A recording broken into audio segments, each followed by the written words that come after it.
welcome to Mind Your Business, a channel where we are in everybody's business. If you don't mind getting in people's business, you're on the right channel. Talking about current topics and gossip. Well, Lord have mercy, Martell is definitely on one. I found out about the side chick interviewing the side chick with Martell on the blogs, like I'm sure a lot of you did too. And then, of course, you've got the whole messy episode we just watched as well. So let's talk about it, people. Well, guys, people, my Christmas crew, let's talk about Love and Marriage Huntsville, a.k.a. Love and Mugshots. Now, Martell is an interesting character. I knew he was going to hit back. When I saw the clip going around on social media of Letitia on Carlos King's Messy Monday show talking about, oh, Martell is gay. There was always rumours about him being gay in college. I thought, Lord have mercy, Tisha, do you know what you've just done? Do you know what you've just done to yourself? Because we know this man likes to retaliate. And as he said himself, if someone hurts him, he's going to go for them. So once she did that, I thought, Lord have mercy. I didn't hear Martell say anything. And then now look, bang, he's come out with this interview. Him and his side chick, Arion, are interviewing Marsau's alleged side chick. So I'm like, oh, it's a side chick convention here, is it? So side chick can relate to side chick, I guess, because you've got this side chick here, Arion, asking alleged side chick questions. Martell also chipping, of course, because he's met her before, and she goes down this whole story of how she met up with Marsau and how she's been sleeping with him for on and off for about a year, and how the first time she encountered Martell was in Las Vegas. If you haven't seen it, you can go and check it out, people. But I just watching this, just like, this is a whole hot mess. You know, you've got Arion there asking questions about Martell being in Las Vegas, trying to insinuate, was he out there with another woman? I'm like, please, he was married, and you were already his side chick. He's already cheating on his wife, and you're sitting here worried about being cheated on as a side chick. I'm just like, please, Lord, just make this make sense. Long story short is this same side chick of Marsau's, alleged side chick, also said that she slept with Maurice. So he got some strays too, because it wasn't really focused on Maurice, but Maurice's name came up because he was the person that was used as the alibi, apparently. And in Las Vegas, as they say, what happens in Las Vegas stays in Las Vegas. But in this case, it certainly did not, because she came back and said she quite enjoyed having a threesome with Marsau and his brother. So I'm like, oh. Firstly, I just feel like it's gotten to some low-down gutter vibes once again, because I feel like between Martell and Mel, it just seems like the two of them are out to expose and destroy the other marriages as much as they can. Now, I know other people out there will be like, oh, well, everybody else has something to say about Mel's relationship. And yes, they have. But let's not forget that Mel and Martell brought the mess to the season. That's how the season 1 kicked off. Mel was the one that exposed him having an affair. So she brought her business to the show. They both brought their business to the show, which makes it open for people to chat about, innit? But in this case, I just feel like there's like they just want to get back at each other. I mean, look at Martell. I'm just like, he's such an interesting character to me, because while he's sitting up there kikiing, and they're all kikiing about this whole mix-up, is anyone thinking about the kids? Because at some point, your kid's going to see this. Your kids will see that, you're finding it funny that you was cheating on their mum. Then you've got, maybe Arion's child might be looking at it and thinking, you seem to be making light of other people's demise. Like, do you think this is a good thing to do? Like, do you even think about those sort of things? I just think it's really distasteful. Of course, I'm here for the mix-up and the drama because, it's interesting. But at the same time, I do side-eye it and think you guys are absolutely off your rocker. I don't know what's going to happen to this show now, because it's gotten to this type of level. I don't know what's going to happen with this show. Whether this show is going to be over, because I honestly don't know who is going to be wanting to film with who by the end of all of this. Martell has ruffled a lot of feathers, and Melody is also ruffling feathers. So it'll be interesting to see what happens. Now, as he mentioned the show, let's talk about it. Okay, besides the whole Ken, Trisha and Marquise thing, which was a whole mess, like I said last week, I feel like Trisha needs counselling, her unhinged ex Marquise, he needs counselling, and Ken should be buttoning his nose out of it. I feel like he's what he's done is good in terms of stepping up and helping, but I just think it was all very embarrassing that Marquise was behaving that way in somebody else's home. Like I said before, I just think it's a whole hot mess, and he just chats too ratted much, because I don't know why you're going around people that you don't know to chat your business to the point where your own son had to come and get you and tap you on the shoulder and say, "Yo, Dad, what are you doing? You're saying too much. Like, what are you doing?" So I felt for the kids. I'm just like, look, the celebration was supposed to be about them. But instead, it's just a lot of mix-up. And, you know, Ken trying to chat to Marquise, him hitting back. It's just a lot of mix-up. What was interesting at that whole, you know, at the whole party was when we saw Mel and Maurice catch up. Now, Mel, of course, is coming hot with Maurice, saying that she feels like he was irresponsible with the whole DUI situation and goes in on him in that way. He kind of stops her and checks her as well and was like, was you there? So he kind of put her in her place around that, which was quite funny to watch as well. Told her that, you know, he felt like she was attacking his character. And that's what she does. She says things behind people's back, and then she says negative things to them, and that's what she does. That's who she is, basically. And how she's a cloud of negativity, essentially, is what he said. And she claims to be about peace, but she just ran here spreading negativity and a big cloud of and dust of negativity. So I was like, okay, Maurice.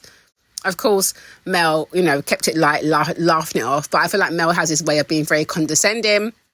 She's kind of like her smiling assassin. Like I've been saying, this season of Mel is a different Mel to me. I feel like she's showing certain colours that I'm just like, look, this isn't a good look for you.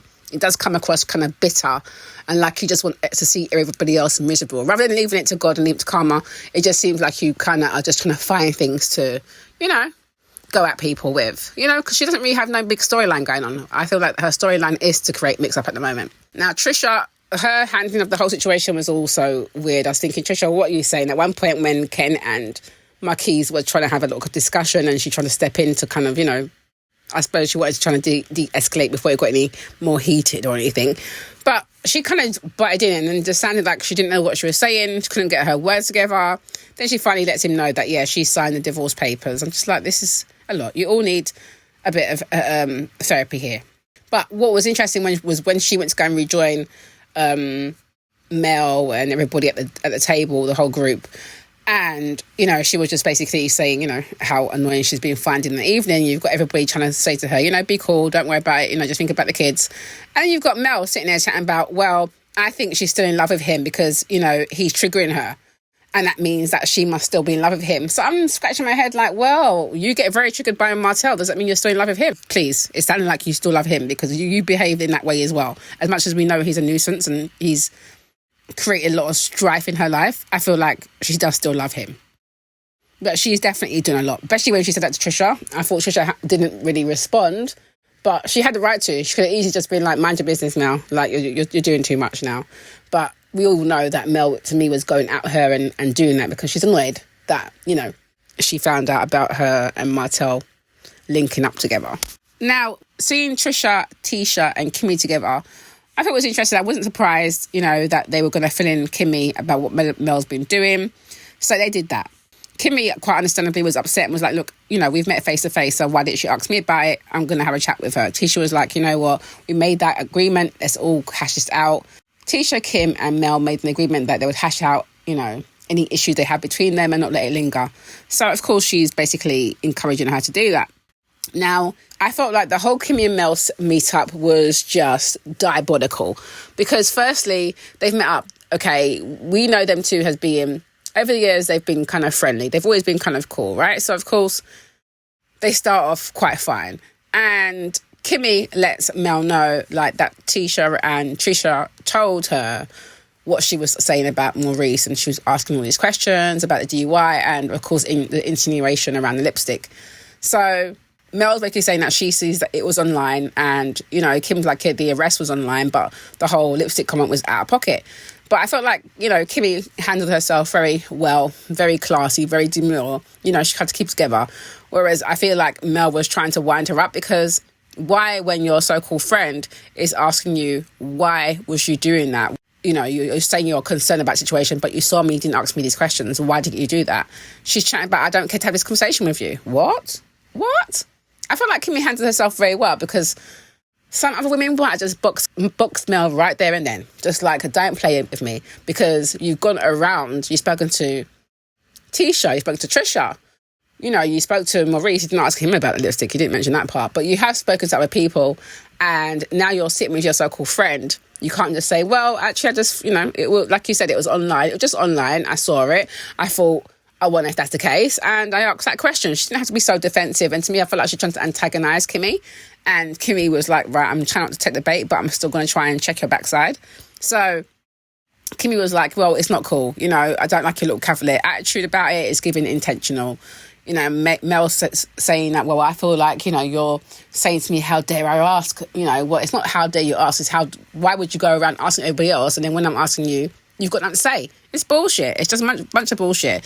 So I think Kimmi called it and was just saying, you know, it's her deflecting, which she was. And she was saying that she's a wordsmith. But I was like, Kimmi, so are you. Both of them are quite wordsmiths in that sense. But I feel like Mel is coming across very condescending and almost like she is enjoying all these little moments. Like, if you were really concerned about your friend and you feel like there's something going on, or you've heard something, or you've got some receipts, then bring the receipts. Obviously, your ex-husband now has brought his own receipt for Marsau that has now implicated Maurice. So clearly there was something there to be concerned about. But I feel like it's just interesting the way Mel has been handling it, because it's just giving vindictive. Do you know what I mean? Like, I don't feel like she's coming from necessarily the purest place. It's coming across vindictive. If she took her to the side and said, you know what, Kimmi, I've seen rumours online about the lipstick on his lips, you know, but are you concerned about it? Like, you know, speak to her about it that way. She didn't do that. So I just thought, yeah, Mel, you're just giving bad vibes. She is really giving bad vibes this season. I just don't understand it. She comes across as very condescending and disingenuous with these ladies. So I just don't get it. If you don't like these ladies anymore and you don't want to be on the show, why are you on the show? I just don't get it. So I was just like, this is really interesting times for this show. I don't know where it's going to go. I don't know how much stuff is going to be covered off in the reunion, because when I saw Kimmi on Carlos King's show recently, she was complaining about the timing of the reunions. She was saying that she feels like they should be done like once the thing's completely finished and they can see people's like confessional bits as well. Whereas it sounds like obviously it would have been filmed already by then, which means that all this whole stuff that's coming out about the side chick here, the alleged side chick of Marsau, who's out there with Martell and Arion, might not even make the cut. We might not hear them even address that on the reunion because of the timing of the filming. Anyway, people, of course, I went to check out social media to see what people were saying on there. Here are some tweets that had me cracking up.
Okay, so you've seen the tweets and you've heard from me. Now, what are you saying about the show? Let me know your thoughts below. Yes, so thanks for watching that. Don't forget to subscribe, like, comment, share, and hit that notification bell so you know when I am uploading some more of people's business. So until then, my nosy people, stay blessed.